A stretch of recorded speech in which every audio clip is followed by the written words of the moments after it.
What is the most important part of your body that you need to develop to be able to run, walk, hike, do yoga, CrossFit, whatever it is you do, and do that enjoyably and healthily? Is it your abs? Is it your hamstrings? Is it your glutes? Is it something completely different? You're going to find out on today's episode of the Movement Movement Podcast, the podcast for people who want to know the truth about what it takes to have a happy, healthy, strong body, typically starting feet first. And by the way, it's not even your feet, because those things are your foundation, by the way. And we break down the propaganda, the mythology, sometimes the outright lies you've been told about what it does take to run, walk, hike, yoga, CrossFit, et cetera, and to do that enjoyably and effectively and efficiently. And did I mention enjoyably? I know I did, because that's the most important thing. If you're not having fun, please do something different until you are. I'm Stephen Sashin, your host for the Movement Movement Podcast and the CEO of ZeroShoes.com. And we call this the Movement Movement if you're new to us, because we're creating a movement about natural movement. We want to make natural movement the obvious, better, healthy choice, the way people think that natural food is right now. And we need your help to do that, so you are part of the movement about natural movement. So to be part of the movement, go to www.jointhemovementmovement.com. You'll find previous episodes and all the different places you can interact with this podcast and content on YouTube and Facebook and et cetera. And and then you can like and share and give a thumbs up and hit the bell on YouTube, all those things that you know how to do to spread the word and to hear about what we're doing next. In short, if you want to be part of the tribe, please do subscribe. So this is a recording that I'm going to put on in a second that I was done with my friend Nick from The Foot Collective, thefootcollective.com, where frankly, we've just been chatting and decided to rant a little bit. And in it, you're going to learn about maybe the most important thing that you need to know, the most important part of your body you need to develop in order to, well, like I said, have a healthy, happy, strong body. So let's dive in, shall we? Welcome to the episode of, I don't know what this is, but it's going to be fun.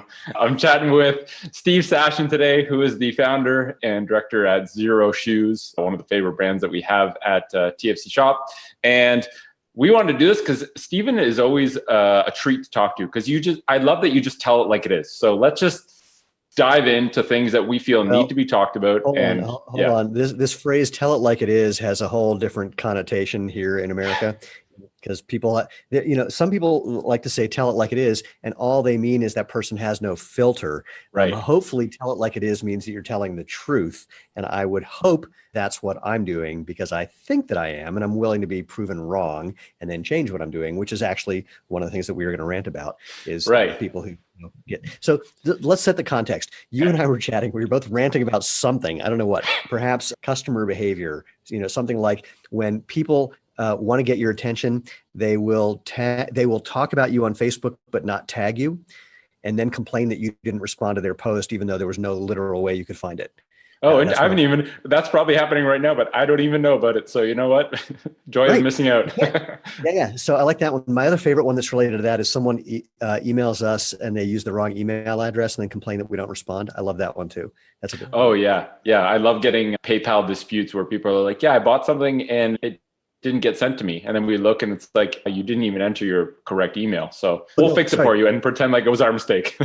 No. Here's my favorite. Why did you send the package to my childhood home address?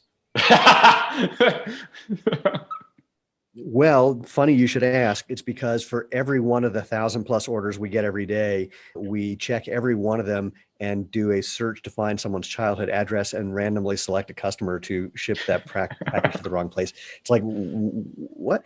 Anyway, so those were some of our customer rants. Then we have product rants and industry rants as well.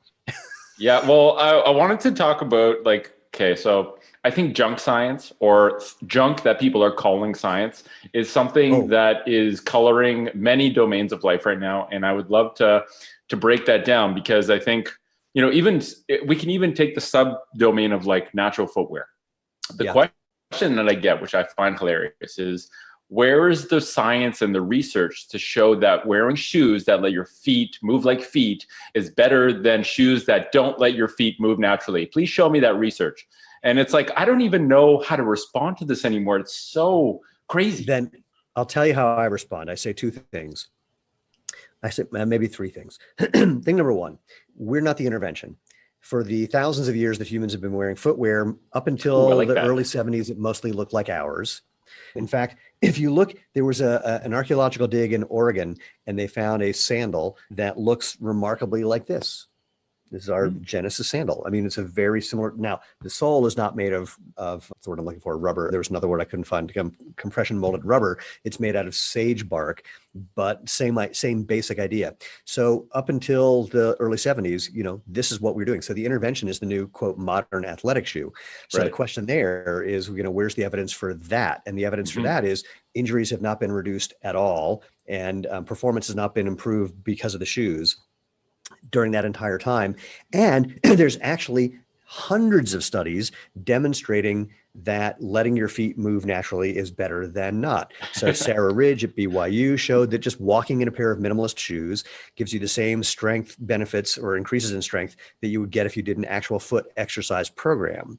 And on the flip side, there's research, I don't remember who did it, and I'm not even sure if it's been published yet. I heard about this from Irene Davis at Harvard, showing that they took orthotics and put them in the shoes of healthy runners.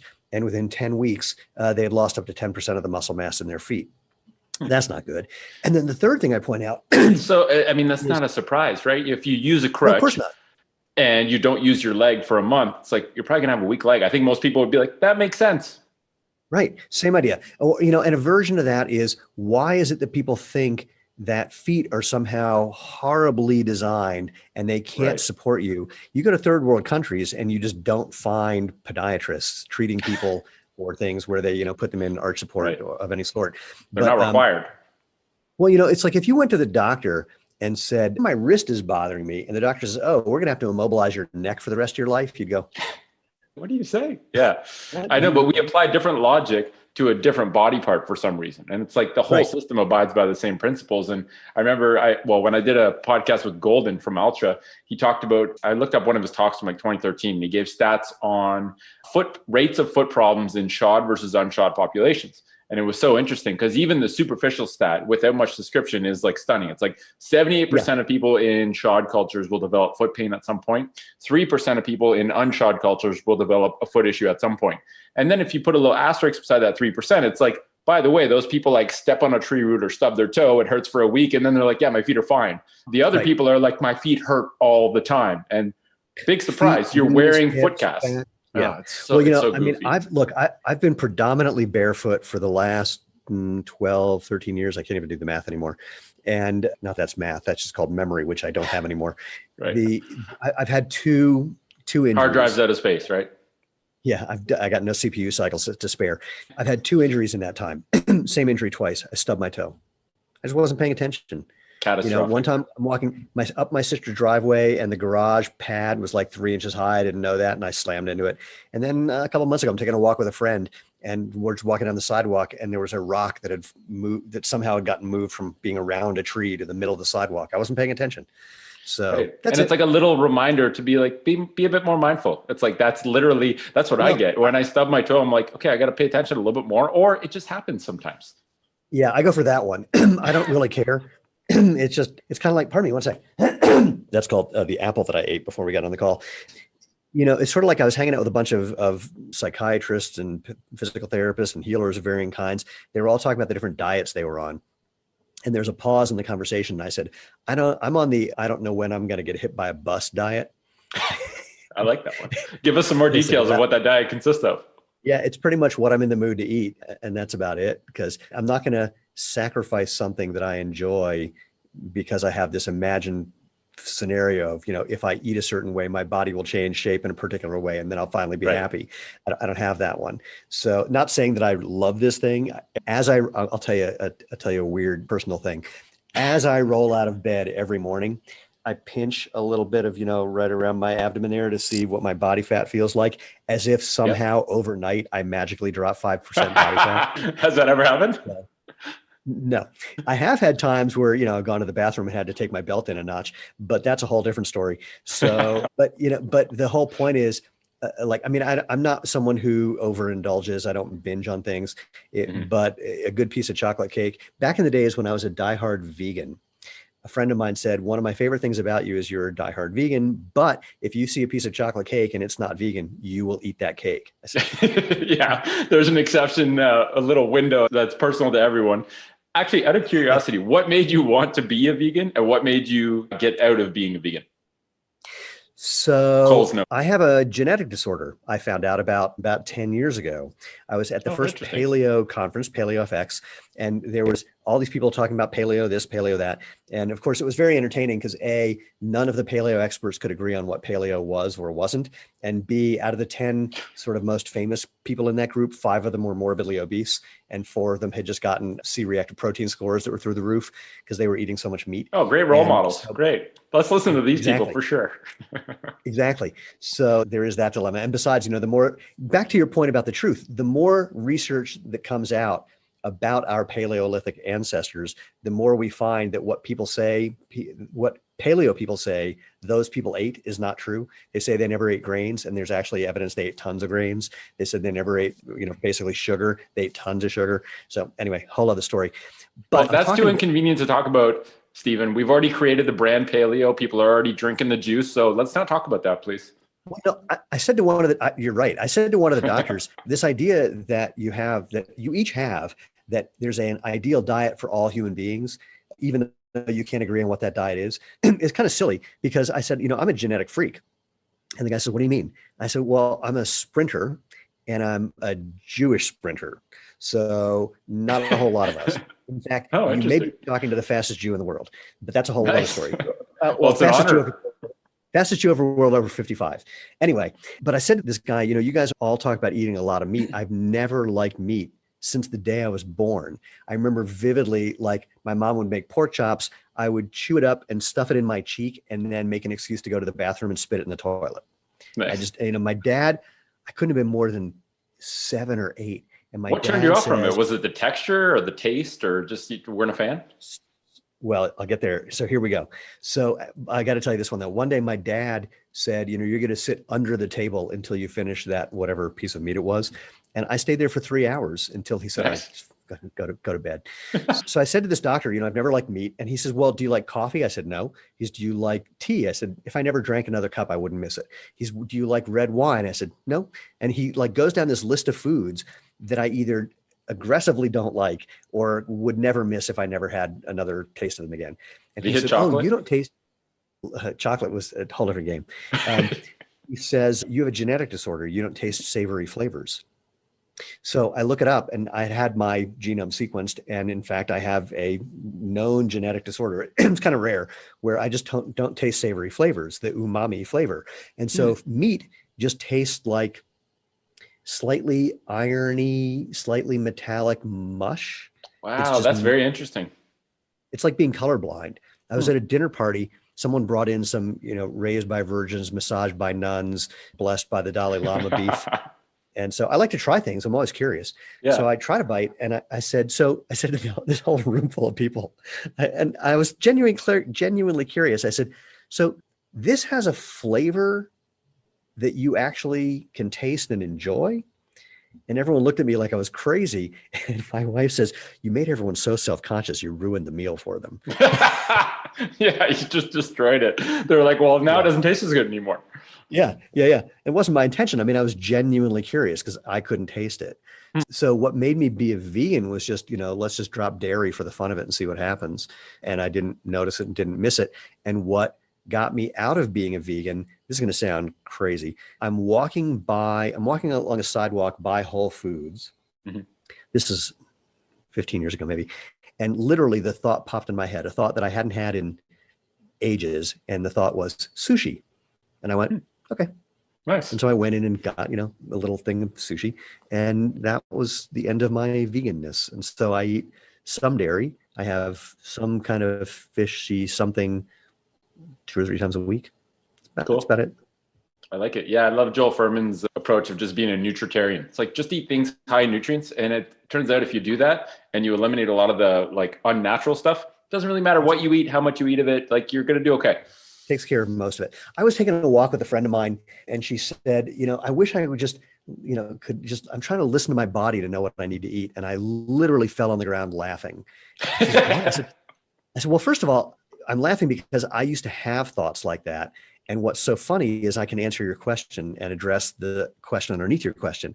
So your question is, I know what your body wants to eat: ice cream, French fries, chocolate cake. I mean, basically as many calories as fast as you can get.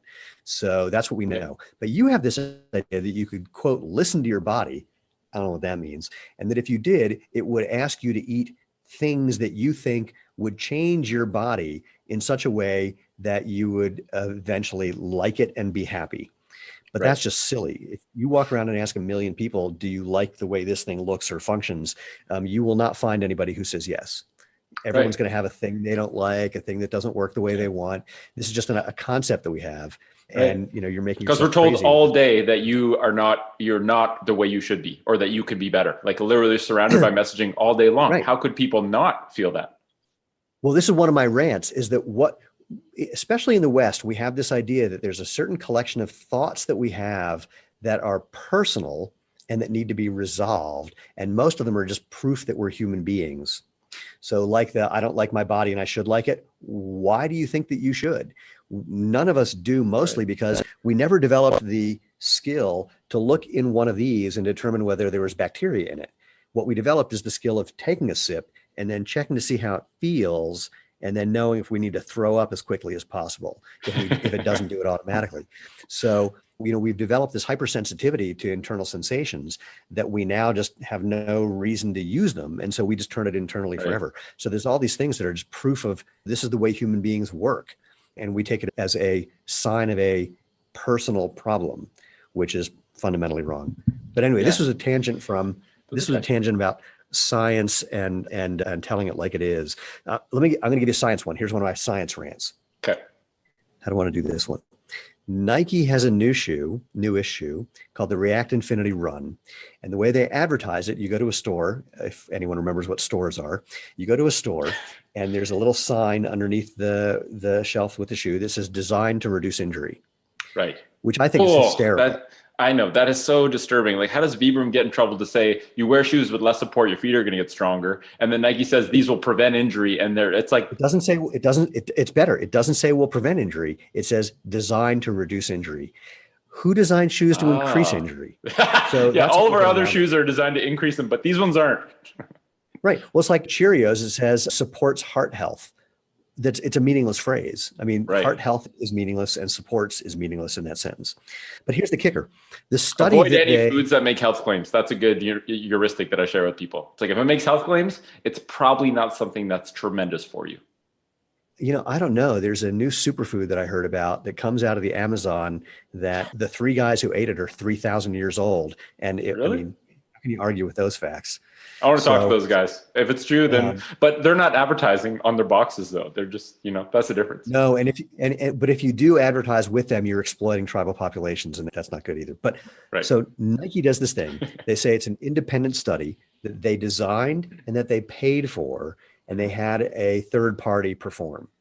And in fact, the React Infinity Run did reduce injuries by 50% compared to the other shoe that they used, which was their best-selling motion control running shoe. I don't remember what it's called, unfortunately, in a 12-week study. And the way they defined injuries was that whatever happens puts you out for at least 3 running sessions. So really it's like a 10-week study. In that first 10 weeks, they're looking at injury rates. Their best-selling motion control shoe, over 30% of the people got injured. In the new designed to reduce injury, only 14.5% got injured. Now, on the one hand, you would go, hey, that's great. It actually did reduce injury by 50%. On the other hand, the way I like to frame it is, I'm going to buy you dinner tonight. Which restaurant do you want to go to? The one where you're going to get food poisoning 1 out of 7 meals or 1 out of 3 meals? That's a great way of putting it. Because that's basically what they're saying. You're going to get injured. I mean, 1 out of 7 people who wear the shoe is still going to get injured within the first 10 weeks. I know, it's crazy. So that's the manipulation you're basically just manipulating people with what you're telling them about what you did, with no reference to like the actual details, nor is the average person interested. They're just like, tell me something's good and I want to buy it. Here's my money. It's like crazy. But here's what's worse. It's worse than not only is the average person not interested, the people who reprint this press release in the media, they're not interested. They were reprinting this before the actual study was released. So Nike put out a press release saying reduces injury by 50%. It gets reprinted basically verbatim. No one looked into it. I tracked down the guy who did the study and said, can you show me the study? And amazingly, he sent it to me before it was even published. That's how I found out the numbers, which weren't being mentioned at all. It's like when Adidas came out with and for the snobs in the room or Europeans, Adidas, when Adi came out with their Boost foam. And yes, if you want to be a real snob, you call it Adi. And for people who wonder why, it's Adi Dassler, Adidas. Anyway, Right. they took this roughly 2 pound steel ball, bounced it off the Boost foam, showed how bouncy it was compared to the other company's foam, which wasn't very bouncy. Right. Of course, no other company uses this foam ever. But more importantly, You don't have to tell them. It's fine. Not important. Some other company. Right. But here's the kicker. You're not a 2 pound steel ball. What? You mean those results aren't going to accurately carry over to my body? No, that can't be right, Stephen. I would never say anything like that. I'm just saying you're not a 2 pound steel ball. Okay, we can agree on that. Telling it like it is. And it's one of these things that, the fact that we don't have good science education and people aren't good at critical thinking makes people susceptible to admittedly brilliant marketing. I mean, look, here's the best one ever. You go into a running shoe store and they'll have a treadmill and they'll put you on that treadmill and evaluate you in some way and then recommend a shoe. Mm-hmm. Two things. You go to different shoe stores, they're going to recommend different shoes. So that's calls it into question to begin with. Second thing is this whole idea, I don't know if Brooks invented it, but it's part of their run signature program where they put little dots on your knees too and watch you squat a few times, then have you run in socks on the treadmill. They won't tell you to run barefoot because they don't want to give you the idea you can do that. But it's like just to get more information. Cannot slip any notion that being barefoot is good for people. No. Definitely can't do that. So then they have you run, and then they make some diagnosis about which Brooks shoe is right for you. Well, this is based on an idea that there are different kinds of feet and different kinds of movement that correlate to certain shoes you're supposed to wear. Well, the Army, who gets a lot of people injured when they're training because they're running in these big, thick, stiff boots, but they don't think that's why, they decided to do a test. And they took, I think it was maybe 900 people, split them into two groups. And one group was divided into three groups. Actually, it was divided into three groups, split in half, however you want to think about that. Okay. And one half got the shoes that were recommended for one of those three groups that they were in. Neutral shoe, a motion control shoe, whatever. For their foot type. For their foot type. And the other group was just given a random shoe. The difference in injury rates, 0. Big donut. So this whole idea of... I wonder who didn't tell Brooks that. I've told the CEO of Brooks that. He knows. I'm guessing. He knows. I'm guessing not a lot was done about that because, it is marketing, and the problem is marketing is being sold as science. That is the core of the problem. Correct. There's another version. I mean, like I was on this panel discussion at the American College of Sports Medicine, and both Brooks and Adidas, they were both there. And when they were asked what's the future of footwear, they both said the same thing, which is basically individual differences, accommodating what's unique to you. So Brooks, their idea was they were going to change the outsole and, maybe put something a little thicker here or a little thicker here, depending on how you ran. And for Adi, it was changing the midsole to do something similar. Well, Adi's project for doing that has been suspended because I asked the obvious question, where's the proof that this improves performance or reduces injury, to which they had no answer.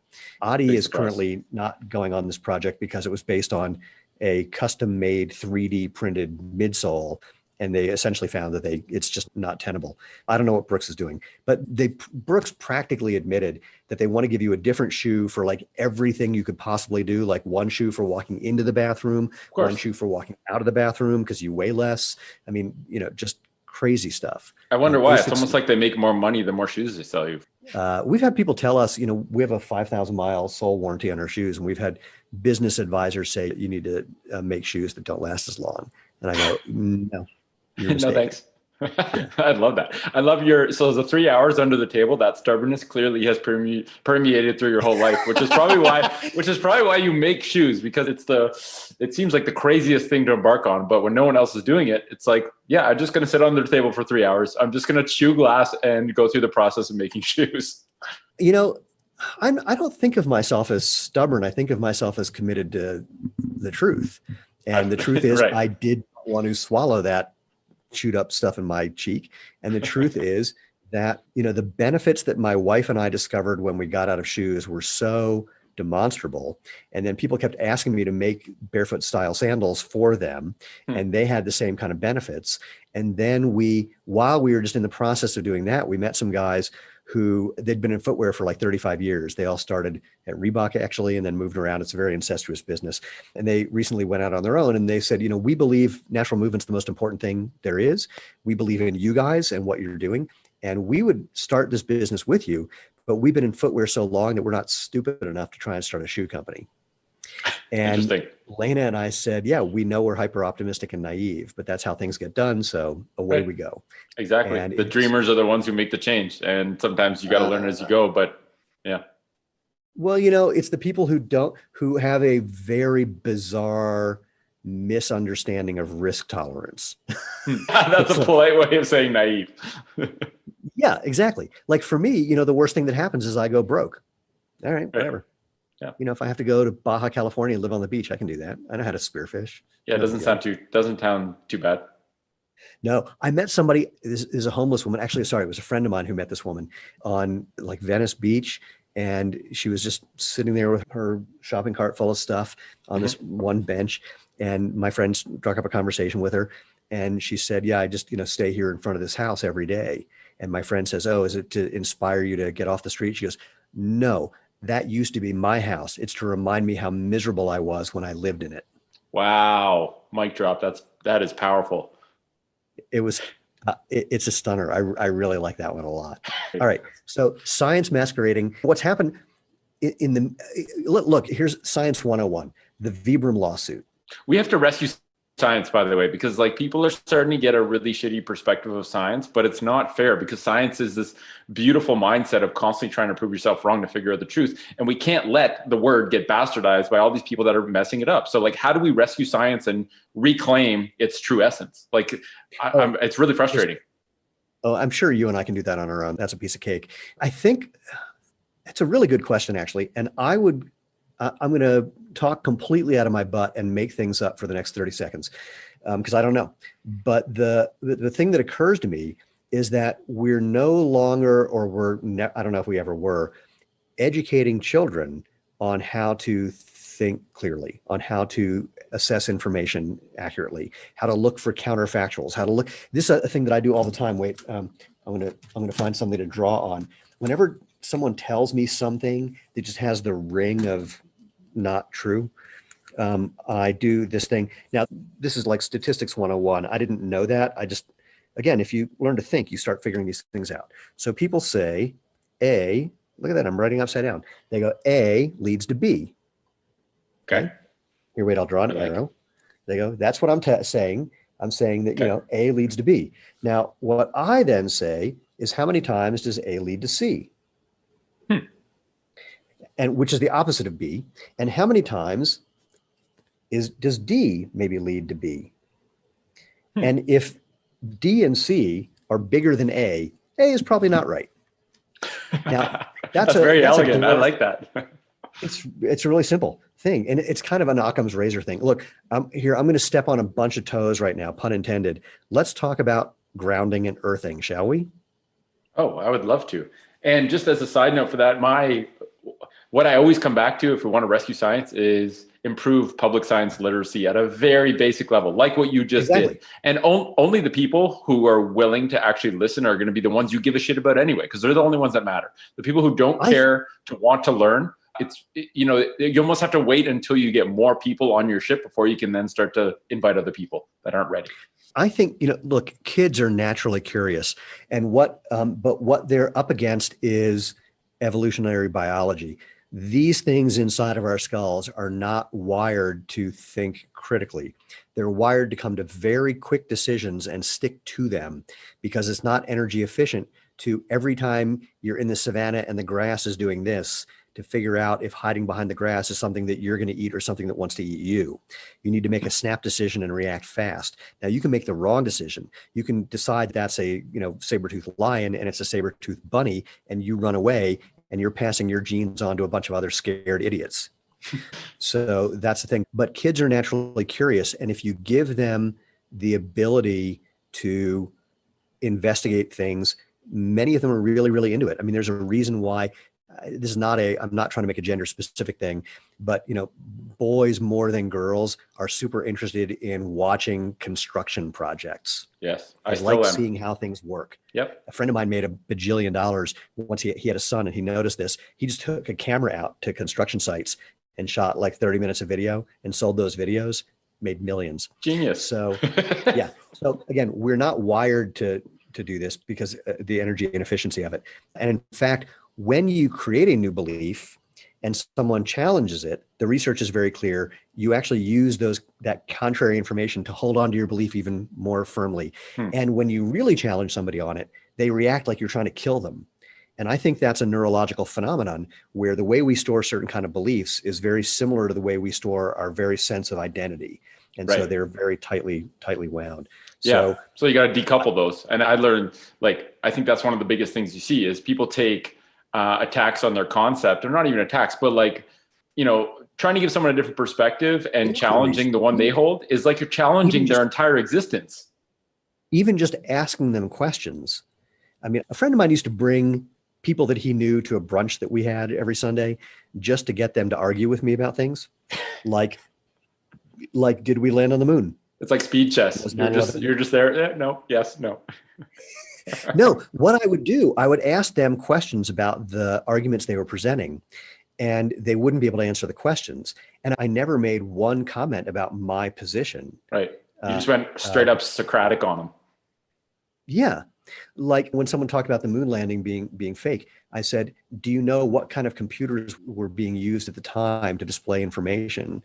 Because in the 60s, human beings didn't have computers. I remember the first computer that I ever saw was not something in fact, ironically, was playing Lunar Lander, the first little game on a 300 baud modem in junior high school or high school.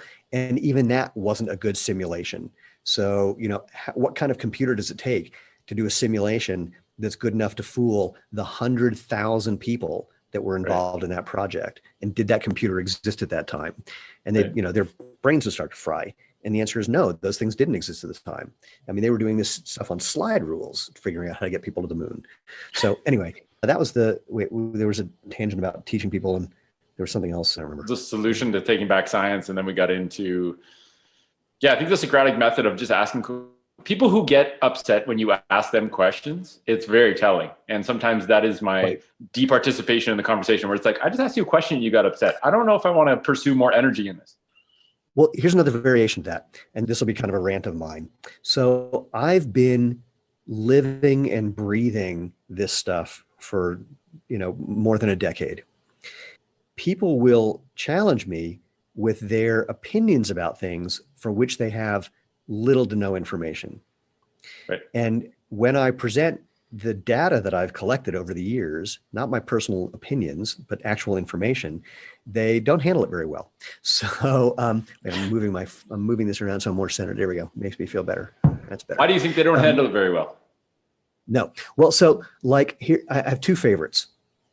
One is someone who didn't like that we weren't a 100% vegan company and said, well, why don't you use these other non-vegan or these other vegan leathers? I said, because there aren't any that perform well enough for what we're trying to do. And he said, what about this pineapple leather?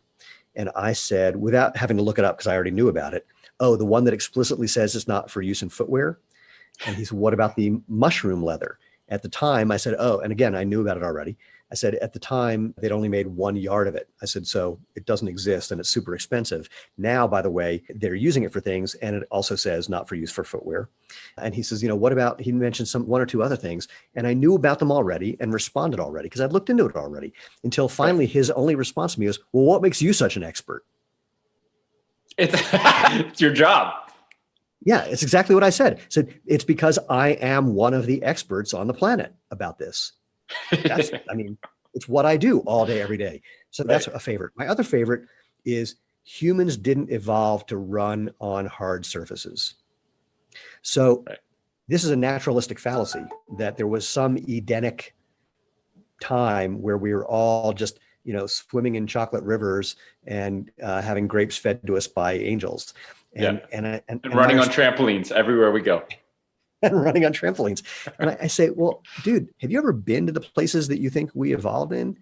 I mean, it's worse than running on any road. Hard packed mud, just like cement, but with prickly, sticky things that are, and hot things in a way that, you've never experienced. You go down to the Copper Canyon and run with the Tarahumara. I mean, what they're running on is like what we all ran on for thousands of years. And boy, you will pick a paved road any day of the week.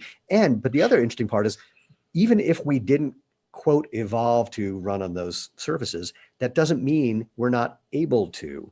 Right. If we grew up on a different surface, that doesn't mean we're not adaptable to other things. And I think some people actually make the slippery they lose the distinguishment between concrete. Like maybe we weren't supposed to run, we didn't evolve to run on asphalt. Okay, but that doesn't say that we're unable, like you're saying. But Correct. they immediately take that and then they kind of like sneak in hard surfaces as a replacement for that, thinking they're synonymous.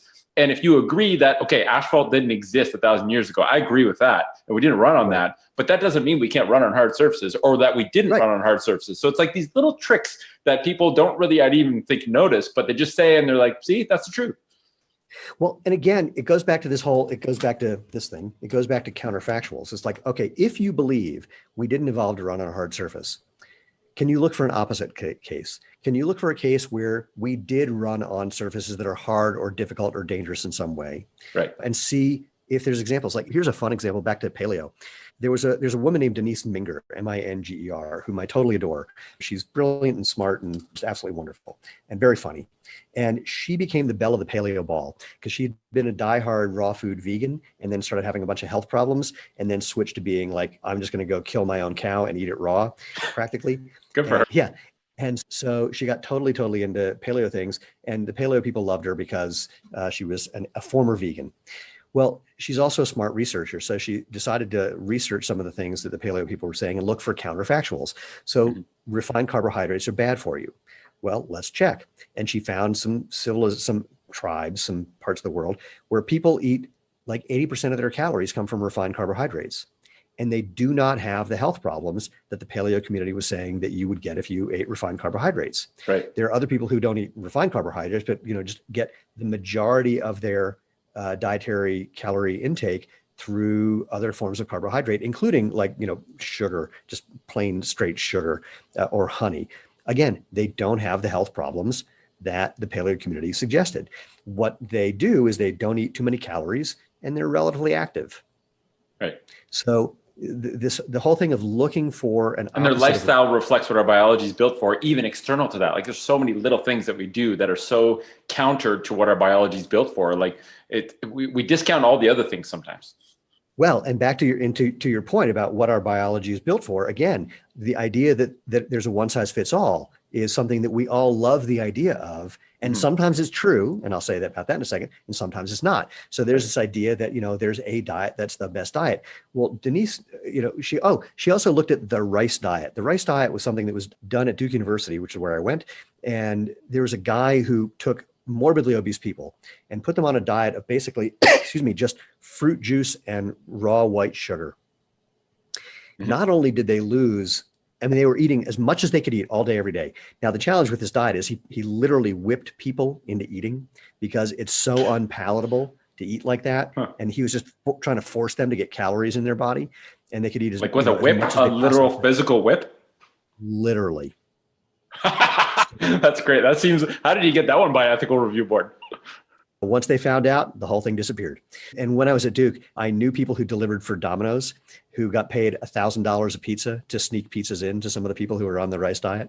So, that's great. $1,000. Wow. $1,000. Those guys hit the jackpot. Yeah, it was a good one. So I was like, I got to start delivering pizza. But anyway, not only did it bring their weight down to normal, it eliminated permanently their diabetes.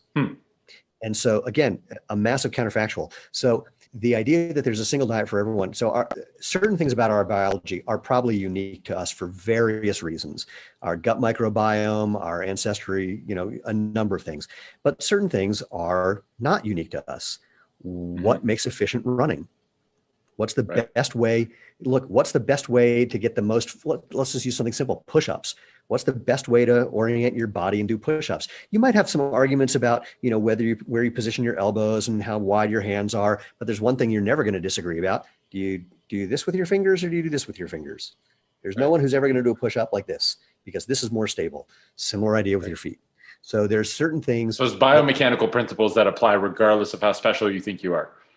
Yeah, exactly. Moment arms are moment arms. Doesn't make a difference who you are. You might be better or worse at certain things based on your muscle belly and the length of your femur or various things, but fundamentally it's still going to be the same. That if you land with your foot in front of your body, you're applying braking forces, which put additional stress on the body, and then you have to reaccelerate and do that in a place where your prime movers, your glutes and hamstrings, are not being used optimally and under stress. When you're pulling instead of pushing, that's problematic. Well, what about runner X who runs ultra marathons all the time, wears extremely cushioned shoes, heel strikes? Like they do it, so it must be okay. Yeah, there's a couple things for that. One is how long are they able to continue doing that enjoyably and healthily? And some people, maybe they can. Because look, and this is another thing about science. And even I will argue the minimalist community misrepresents science very frequently, or misrepresents what they think is science very frequently. And so they'll show pictures of people landing with their heel first and say, see, they're heel striking, that's bad.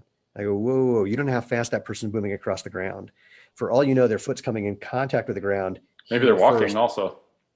Well, they're clearly running in this case, but they could be walking. But even still, the fact that your heel comes in contact with the ground first, the more important thing is the force application. So if you're moving fast enough, right, the rate of loading. Exactly. Your heel might touch the ground first, but by the time, the split second that it takes to end up sort of flat-footed, for example, it could be so fast that for all practical purposes, you're a midfoot lander. Right. It just doesn't really matter. And there are some people who are just better able to tolerate certain things than others.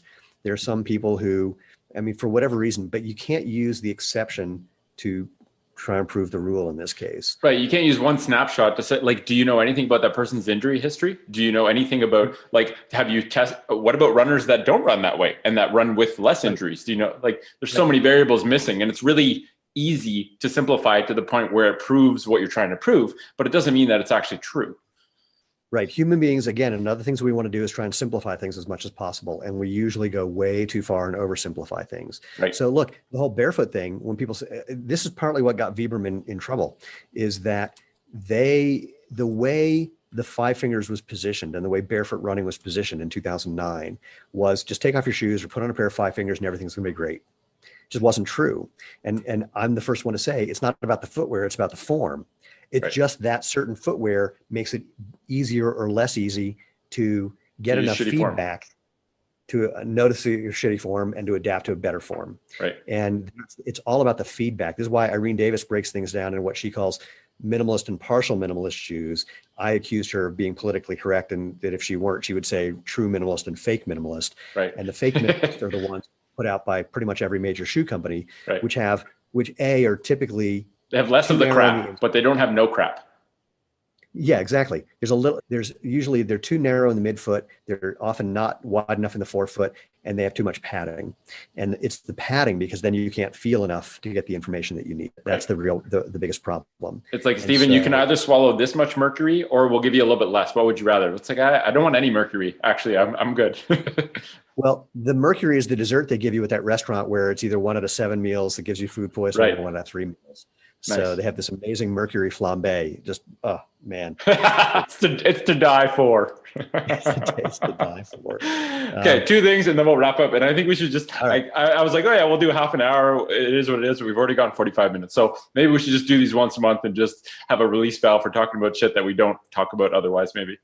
Happy to. 2 things. Number 1, I had this kind of thought in my head when somebody the other day is like, I found a research study that I think is pretty good that shows orthotics help reduce foot pain. And I was like, okay, let's play. If someone comes up to you and says, Stephen, what color is the sky?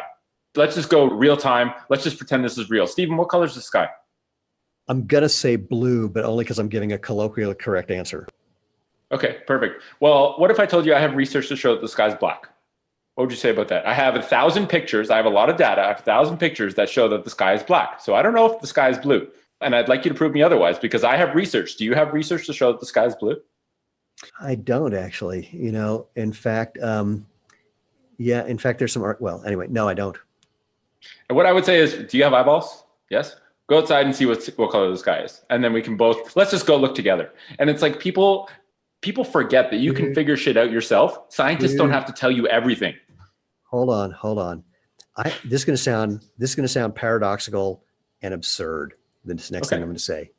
I have a friend who's one of the smartest people I know. That's not the absurd part. Here it is. Who thinks the earth might be flat. Now, I have said to him exactly what you just said. There are, from the flat earth model, there are comments about where the sun and the moon should be seen at certain places at certain times of the year. The best thing to do is go down to like the bottom of South America and then take a look and see what you see. I said, I will pay you to get on an airplane and go check and see if the sun is in fact where the flat earth model says it should be when, like the solstice, for example. Right. He won't do it. He won't do it. He doesn't want to change his mind. He refuses to use his own experience. Now, here's the problem with what you said. What if you're colorblind? That could be a problem. Well, what if you're colorblind and you don't have the ability to perceive the information correctly? And we're really not good at looking at information correctly or accurately. So there's certain kinds of things that to measure them or to understand them requires an understanding of chemistry, biology, physics, usually physics, that if you don't have, it just doesn't seem to make sense. Right. I mean, look, let's do a simple thing. Is there a divine creator being? I'm not going to take a position on this, but I will say, when you just think about what a human body does, how a human body works, it is so literally unbelievably complex and amazing that I can understand why people would come to a conclusion that there is a divine creator being. Yeah. Again, I'm not saying there is or there isn't, right? But it makes sense when you look out at the sky. Yeah, when you look out at the sky at night, especially if you're somewhere where there's not a lot of ambient light and you just see all the stars, and you contemplate how far away they are, how vast what you can see is, knowing that you can't see, that all you need is a small telescope to see 10 times more. It's so literally awesome and overwhelming that there's this interesting phenomenon that I experience of an almost innate urge to find a parental figure that makes it all seem okay. Right. Because it is literally awesome and overwhelming. Right. And it's comfortable to have an explanation that gives you a rationalization to make sense of things, regardless of how actually rational that explanation is. Correct.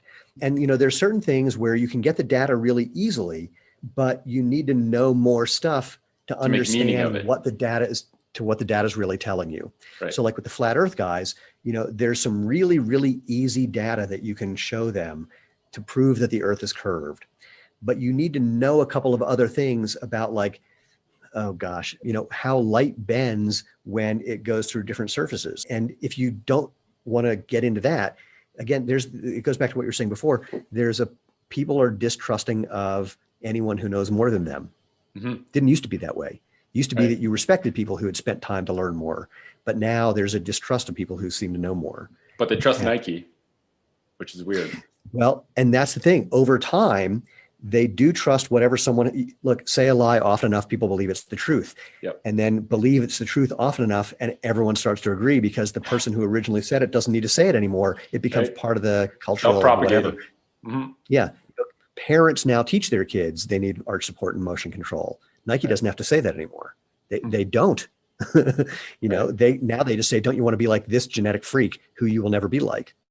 Right. And know nothing about the shoes that person's actually wearing. Because I spoke to a designer for Jordan brand, and he's like, the shoe that LeBron's wearing, you might think it's the same one you buy off the shelf. That is basically a steel cast put perfectly in an orientation to think that it's helping his foot. Correct. Very weird. Correct. Yeah, it's really funny. Kobe, obviously before he died, did a video about what he thought a perfect basketball shoe would be. First of all, it was a low top. Secondly, it looked a lot like our stuff. And then what? Do you know where that video is? Is that out in the interwebs? It is. I'll send you a link and you can post it. Yeah. There's a two-part interview.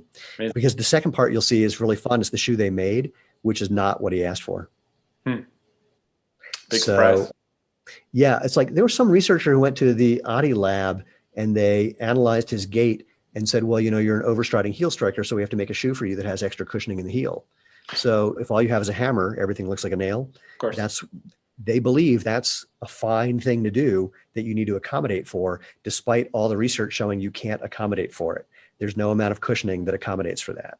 And like you said, if you're not, the light bending part is knowing the intense complexity of the human body and how adaptable and resilient it is. If you don't know that, then you need to take some sort of technology and use that to do that job. And that's like, they're not willing to see how good the body is at self-organizing and adapting to be efficient. And that's the problem. Well, here, let's talk about what bodies naturally do. I'm a former All-American gymnast. Bodies, we did not evolve to do double twisting, double backflips. Right. But we can. I did one. I did it. Well, there you go. You know? So. Well, you just proved evolution wrong, I guess. Anyway, I think that's a good place to leave it.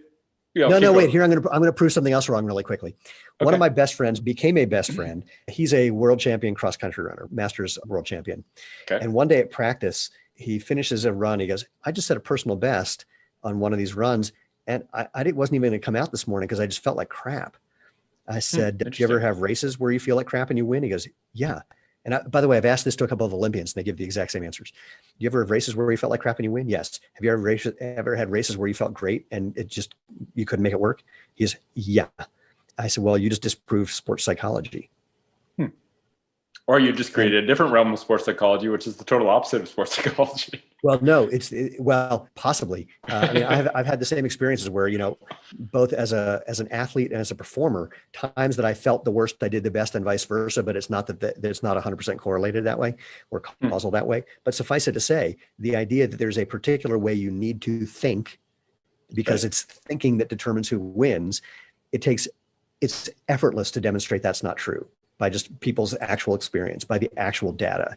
And yet people still hold on to it. The whole 10,000 hour idea that, you can become an expert, it takes 10,000 hours to become an expert in things. The moment I heard that, I knew it was wrong, because as a gymnast and as a sprinter, there's no gymnast or sprinter in history who's ever put in 10,000 hours. You just can't. Right. Body's it's not physically possible. Right. And the question that immediately occurred to me is, or that immediately hit me, is the kind of person who's willing and wants to spend 10,000 hours on something is different than the person who doesn't. And you can't force someone to spend 10,000 hours and turn them into fill in the blank, Les Paul, Michelangelo, Michael Jordan, pick your favorite Michael, doesn't really matter. So, I agree. Anyway, this just all goes back to our fundamental thing of, if people learn to think more clearly, their lives could be so much better in certain ways, but admittedly not in others. I mean, finding these comforting thoughts, like there is someone looking out for me, it's a really comforting thought if you can maintain it. Yeah, but in the end, it's better. Once you learn to see discomfort as not necessarily a bad thing and something that is like kind of an internal signal to be like, okay, I have work to do. Guess what? The work never ends. And you have to find joy in the work instead of trying to think that everything's rainbows, because it ends up not being the case. Somebody said to the physicist Richard Feynman, I'd hate to be you, because you just see everything as just like, atoms and molecules. There's no amazement. He says, "Are you kidding? I can't look at one of these and still take a drink out of it because it's so unbelievably incredible." Let's start with a simple thing. These are solid things that you can see through. What? Yeah, I know. The world is incredible. And you can drive yourself crazy trying to make sense of it, or you can just embrace that it's like a form of magic and just embrace the fact that you're in a magical world, and it's great. It is the very fact, look, I'm going to start crying. The very fact that we can have a conversation with another human being, whether it's over a computer or not. Yeah. I mean, this is an amazing, amazing world. Even if it didn't have chocolate in it, it would be a very amazing place. I'm going to bring you some good chocolate next time I see you, because clearly I got to make sure I got the right kind. So I might have to do some research. As long as it doesn't have the word milk in it, you got a good start. Okay, that's good. I can handle that. So Stephen, thank you for doing this. I look forward to the next one. People listening, whether you enjoyed it or not, thanks for listening if you got to hear. And you'll see us again at some point. And have a good week, Stephen. Cheers. Live life feet first. See ya. Will do. I hope you enjoyed my little rant with Nick, and we'll probably be doing more of those. Go visit Nick at www.thefootcollective.com, and of course, come visit us at www.jointhemovementmovement.com. You'll find previous episodes and ways to interact with us. As always, please like and share and review and give us a thumbs up as appropriate, and follow us in all the various places you can, because we are creating this movement about natural movement, and you are the one who makes it move. So and if you have any questions or suggestions, people you think should be on the show, whatever you can think of, drop me an email, move@jointhemovementmovement.com. So until our next episode, go out, have fun, and live life feet first.